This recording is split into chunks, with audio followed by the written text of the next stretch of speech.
राष्ट्रवादीचे आमदार छगन भुजबळांकडून राजभवनात मंत्रिपदाची शपथ। भुजबळांना अन्न आणि नागरी पुरवठा खातं मिळणार।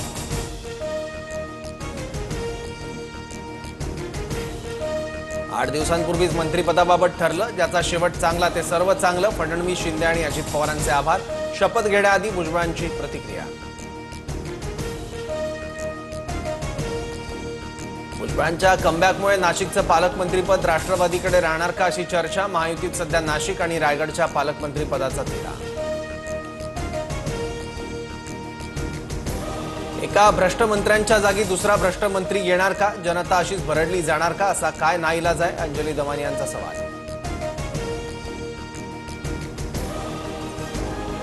अजित पवारांकडून जातीयवादी लोक पोसायचं काम, याच्या परिणामाला अजित पवारांना सामोरं जावं लागेल। भुजबळांच्या मंत्रिपदावरून मनोज जरांगेंची टीका।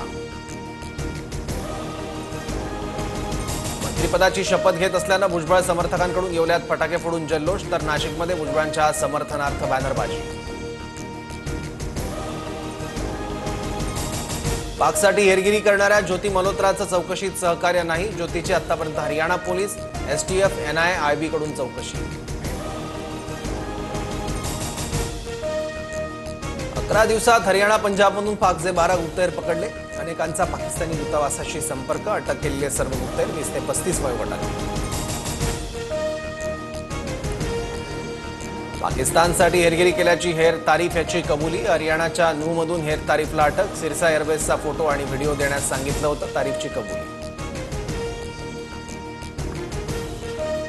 सुप्रीम कोर्टाच्या आदेशानंतर विजय शहा प्रकरणाच्या चौकशीसाठी 3 सदस्यीय एसआयटी स्थापन। कर्नल कुरेशींबद्दलच्या वादग्रस्त विधानाप्रकरणी चौकशी होणार।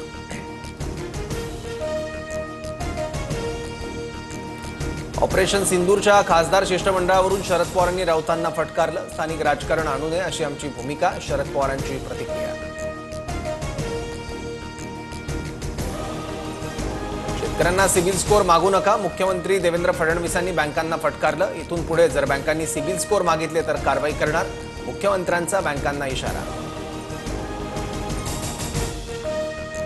देशभरात 257 कोरोना रुग्णांची नोंद। कोरोना रुग्णसंख्येत महाराष्ट्र दुसऱ्या क्रमांकावर। मुंबईत 8 जणांना कोरोनाची लागण झाल्याचं समोर।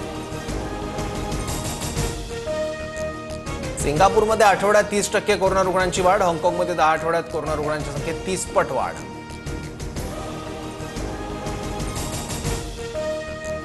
डोनाल्ड ट्रम्प आणि व्लादिमीर पुतीन यांच्यात रशिया युक्रेन शांततेसंदर्भात चर्चा। रशिया युक्रेन संदर्भात चर्चा, पुतीन यांचा दावा।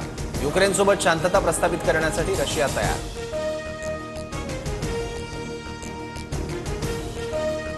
सिंहगड किल्ल्यावर 1 जूनपासून प्लास्टिक बंदी करण्याचा प्रशासनाचा निर्णय। पर्यटकांना प्लास्टिक बाटल्यांसाठी अनामत रक्कम द्यावी लागणार।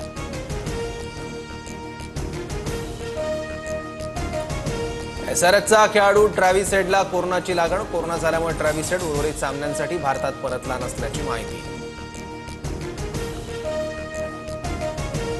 ज्येष्ठ खगोलशास्त्रज्ञ जयंत नारळीकरांचं निधन। वयाच्या 86व्या वर्षी घेतला अखेरचा श्वास।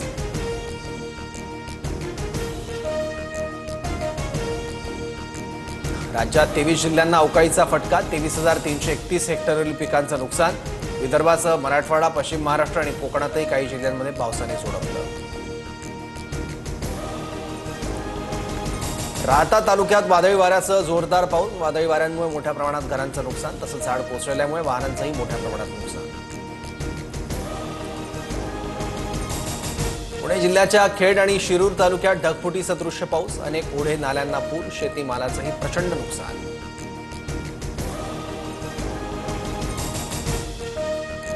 टेलिकॉम कंपन्यांना कोर्टाचा दणका। थकबाकी माफीची याचिका फेटाळली। वोडाफोन, आयडिया, एअरटेल आणि टाटा टेली सर्व्हिसेसला दिलासा नाही।